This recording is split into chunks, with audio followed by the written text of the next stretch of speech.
The creators of Game of Thrones know when not to draw out a cliffhanger, and they're certainly not lacking for dramatic fodder these days, so it should come as no surprise that we were brought up to date on the fates of Jaime and Bronn at the start of this week's episode. They're alive, but as their banter indicates, death is very much on their minds. "Only I get to kill you," Bronn tells Jaime, who seems amazed that he survived. "She has 2 more, says Jaime, marveling at the size and strength of Daenerys' dragon. From there, a Lannister reunion is foreshadowed, as Tyrion surveys the aftermath, no doubt wondering what he's gotten himself into. The Khaleesi does what she does best, delivers a stirring speech to the peasants she just conquered, but this time, there's a twist. As she has all season, Daenerys a more ominous tone with the rhetoric, and along with all the promises to make Westeros great again, she informs her new subjects that if they refuse to bend the knee, they'll be killed. Predictably, Randall Tarly refuses to pledge allegiance. He's joined by Dickon Tarly, who survived a fierce battle only to sacrifice himself to his father's stubbornness. Tyrion begs the Khaleesi to show some mercy, but she's in righteous, Old Testament God mode these days, and she orders the show's first executions by a dragon. Absolute power is doing a number on Dany's psyche. Back in King's Landing, Jaime impresses upon Cersei the severity of the situation. In turn, she reminds him that suing for peace isn't exactly an option. Jaime finally tells Cersei that Olenna confessed to murdering Joffrey, and of course, her desire for vengeance is then ratcheted up to 14.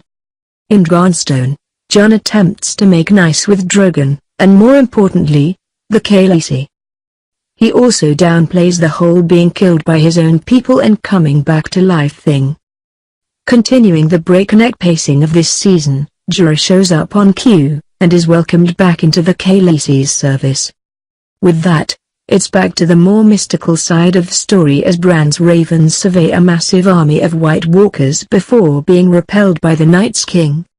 The elderly masters of the Citadel are less than enthralled by Bran's visions, but an impassioned plea, there are quite a few of those this episode, delivered by Sam, convinces them to at least look into his claims.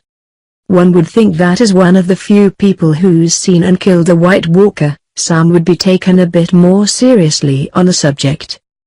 But apparently, the masters have bigger matters on their minds. The recent deaths of Sam's father and brother aren't weighing on them too heavily, as they fail to inform their errand boy that his family members were just roasted like disobedient marshmallows. Speaking of the Tarlys, Varys is clearly more troubled by Dany's savagery than Tyrion. Jon, meanwhile, decides that the whole zombie army business requires his immediate attention. Tyrion proposes a plan to capture a walker to put his dead ass on display for Cersei. Davos agrees to smuggle him into King's Landing, while Jorah decides he's the best man to capture an undead soldier. Jon convinces Daenerys to turn him loose, but he may have already lost the loyalty of his men in the north, who apparently wish they'd chosen Sansa as their ruler. Arya is pissed that Sansa didn't stand up for Jon, and she implores her sister to take a harder stance. Not if they lose their heads first, argues Arya, in her usual badass mode, when Sansa worries about losing Jon's subjects. Arya accuses Sansa of desiring greater power, a tense standoff ensues, and we're reminded that amicable relationships among the Stark children are no more guaranteed than Dany's status as a wise and benevolent ruler. Elsewhere, Tyrion and Jaime come face to face for the first time since the former fled King's Landing. The meeting is tense and emotionally fraught, but it seems Tyrion's gamble may have paid off. Meanwhile, Davos prowls Flabottom in search of a familiar face. The showrunners didn't do such a splendid job of keeping his return a secret, but it's still a delight to see that Gendry is back. And this time, he has a badass new weapon, a head-cracking hammer that he quickly puts to good use. Davos tries to get some gold cloaks off his ass with a little medieval Viagra, but even that can't keep them from interfering when they see the famous Lannister dwarf piling into his boat. Fortunately, The encounter offers Gendry an opportunity to reclaim his place as a fan favorite who's not to be effed with. It turns out Cersei knew about Jaime's meeting with Tyrion, but she's surprisingly unbothered. Dead men, dragons, and dragon queens, whatever stands in our way, we will defeat it, she tells her brother/lover/.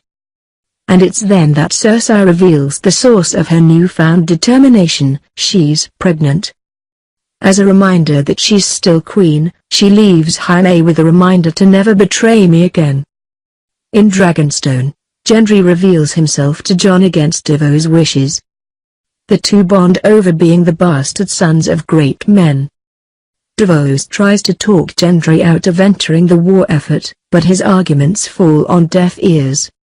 Jon and Dany have exchanged a surprisingly affectionate farewell, and he sets sail for the north.